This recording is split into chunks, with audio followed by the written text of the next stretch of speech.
Radio சிட்டியின் பக்தி studio. இந்த மார்கழி மாதம்னு சொன்னாலே ஆண்டாளை பற்றி சொல்லாமல் நினைக்காமல் இருக்கவே முடியாது. ஆண்டாளினுடைய திருப்பாவையோடு தான் இந்த மார்கழி மாதமே தொடங்குதுன்னு சொல்லலாம். 12 ஆழ்வார்கள்ல ஒருவராக போற்றப்படக்கூடியவர். இன்னும் சொல்லணும்னா பெண் ஆழ்வார். கிட்டத்தட்ட கிமு 2000 வருட காலத்துல இவருடைய அவதாரம் நிகழ்ந்தது அப்படின்னு சொல்லுவாங்க. ஆண்டாளினுடைய பிறப்பிடம் ஸ்ரீவில்லிபுத்தூர் துளசி தோட்டம். துளசி தோட்டத்துல பெரிய ஆழ்வார் அந்த குழந்தையை கண்டு அந்த குழந்தையை எடுத்து தானே வளர்க்கணும்னு ஆசைப்பட்டு வளர்க்கிறார். ஆன்மீக தெய்வீக சூழல்லையே இந்த ஆண்டாள் வளர்க்கப்படுறா. வேதங்களும் புராணங்களும் கிருஷ்ண பஜனைகளும் உபதேசங்களும் ஆண்டாளினுடைய மூச்சிலே கலந்ததுன்னு சொல்லலாம். அப்படித்தான் வளர்க்கப்பட்டாள் பெரியாழ்வாரால் ஆண்டாள்.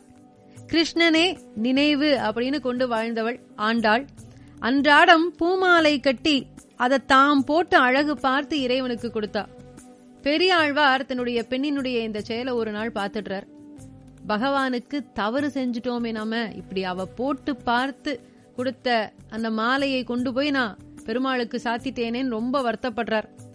அன்னைக்கு இரவு பெருமாள் பெரியாழ்வாரினுடைய கனவுல தோன்றி ஆண்டாள் அணிந்து தந்த மாலையே தனக்கு சிறப்பானதுன்னு சொல்ல, அப்போதான் பெரியாழ்வாருக்கு புரியறது தன்னுடைய பெண் சாதாரண மானிட பெண் இல்ல அப்படின்னுட்டு. ஆண்டாள் தான் சூடி கொடுத்த மாலையை, அதாவது தான் தோட்டத்திலிருந்து பூக்கள் எல்லாம் பறிச்சுட்டு வந்து அதை தொடுத்து தான் மேல அதை போட்டு அழகு பார்த்து அதுக்கப்புறம் பெருமாளுக்கு கொடுப்பாளாம்.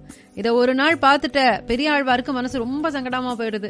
அடடா, இப்படி அவ போட்டுட்டு கொடுத்த மாலையை கொண்டு போய் பெருமாளுக்கு சாத்தியிருக்கோமே, எவ்வளவு பெரிய பாவம்னு அவர் ரொம்ப வேதனையில இருக்கிற போது அன்னைக்கு இரவு பெருமாள் இவருடைய கனவுல வந்து ஆண்டாள் சூடி கொடுத்த மாலையே எனக்கு சிறப்பானதுன்னு சொன்னதோட தான் பெரியாழ்வாருக்கு புரியறது இந்த பெண் சாதாரண மானிட பெண் அல்ல அப்படிங்கறது அவருக்கு அப்பதான் தெரியுது. பெருமாள் மேல அப்படி ஒரு பக்தி ஆண்டாளுக்கு. அதுவரை கோதைன்னு அழைக்கப்பட்டவள் அதுக்கப்புறம் ஆண்டாள் அப்படின்னு அழைக்கப்படுறா. இறைவனை ஆளக்கூடியவள்னு பொருள். சூடி கொடுத்த சுடற்குடினும் நம்ம சொல்றது உண்டு ஆண்டாளை. முறைப்பொடி ஆண்டாள் இறைவனை அடையறதுக்கு மார்கழி விரதம் இருக்க சொல்லி அன்னைக்கு இருக்கக்கூடிய பெரியவர்கள் சொன்னாங்களாம், அறிவுறுத்தினாங்களாம்.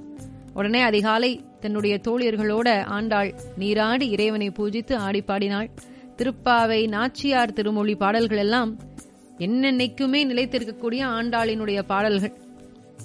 ரங்கநாதர் பெரியாழ்வாரினுடைய கனவுல ஆண்டாளை மணமகளாய் அலங்காரம் பண்ணி ஸ்ரீரங்கம் அழைத்துவான்னு சொல்றார். அரசர் வல்லவ தேவரினுடைய கண்காணிப்புல மிக அழகான பல்லக்குல மேள தாள ஊர்வலங்களோட ஆண்டாள் ஸ்ரீ ரங்கநாதர் சன்னதிக்கு அழைத்து வரப்படுறா.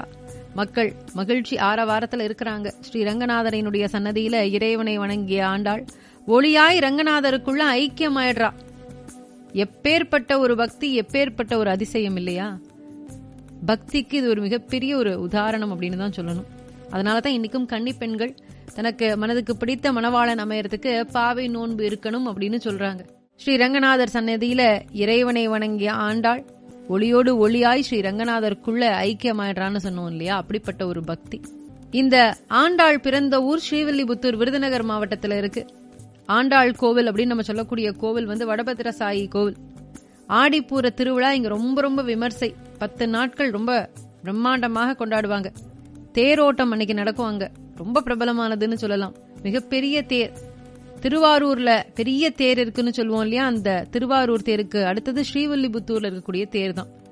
அதே போல பங்குனி உத்திர திருக்கல்யாண உற்சவம் 10 நாட்கள் நடக்கும். ஆனி மாதத்துல பெரியாழ்வார் விழா அப்படிங்கிறது ஒரு 10 நாட்கள் நடக்கும்.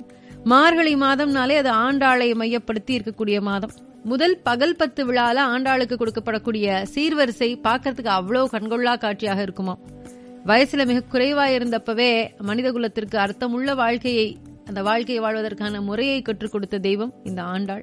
பொதுவாக இந்த மார்கழி மாதம் உடலுக்கு ஆரோக்கியத்தை தருவதற்கான மாதம் அப்படின்னு கூட சொல்லலாம். ஏன்னா அந்த மாதத்துல நம்ம செய்யணும்னு சொல்லப்பட்டிருக்கக்கூடிய முறைகள், நம்ம கடைபிடிக்கணும்னு சொல்லப்பட்டிருக்கக்கூடிய சில விஷயங்கள் எல்லாமே உடல் ஆரோக்கியத்துக்கு ரொம்ப ரொம்ப நல்லது. ஏன்னா அதிகாலையில எழுந்திருக்கணும். மார்கழி மாதத்துல குளித்து பக்கத்துல இருக்கக்கூடிய கோவிலுக்கு போய் வழிபாடு செய்யணும்னு சொல்லுவாங்க. கோவில் அப்படின்னு இருக்கும் பொழுது அந்த கோவிலுக்கு தல விருட்சம்னு ஒண்ணு இருக்கும்.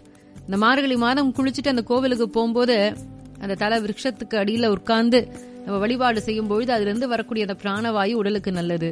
அதிகாலையில எழுந்தோம் அப்படின்னாலே கொஞ்சம் மூளை சுறுசுறுப்பா வேலை செய்யும். இப்போ கோவிலுக்கு போய் நம்ம வழிபாடு செய்யும் பொழுது விழுந்து நம்ம நமஸ்காரம் பண்ணுவோம்.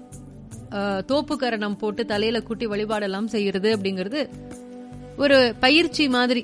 உடலுக்கு ஆரோக்கியத்தை தரக்கூடியது. அதே போல அதிகாலையில எழுந்திருந்து வாசல்ல கோலம் போடுறது அப்படிங்கறதும் ஒரு வகையான உடலுக்கு தேவையான ஒரு பயிற்சி. மார்கழி மாதம் பாத்தீங்கன்னா அதிகாலையில பஜனைகள் பாடிக்கிட்டே அந்த பஜனை ஊர்வலம் போகும். அப்படி அந்த அதிகாலை நேரத்துல அந்த பஜனை ஊர்வலம் போறது அப்படிங்கிறது, அந்த காற்றை சுவாசிக்கிறது, அந்த வாயுவை, பிராணவாயுவை சுவாசிக்கிறது அப்படிங்கிறது உடலுக்கு ரொம்ப ரொம்ப ஆரோக்கியத்தை தரக்கூடிய ஒன்று. இப்படி நம்மளுடைய உடலுக்கும் மனதுக்கும் நல்ல ஆரோக்கியத்தையும் அமைதியும் தரக்கூடிய ஒரு அற்புதமான மாதம். இறை வழிபாடு காற்றில் நிறைந்திருக்கக்கூடிய மாதம். ரேடியோ சிட்டியின் பக்தி ஸ்டுடியோ.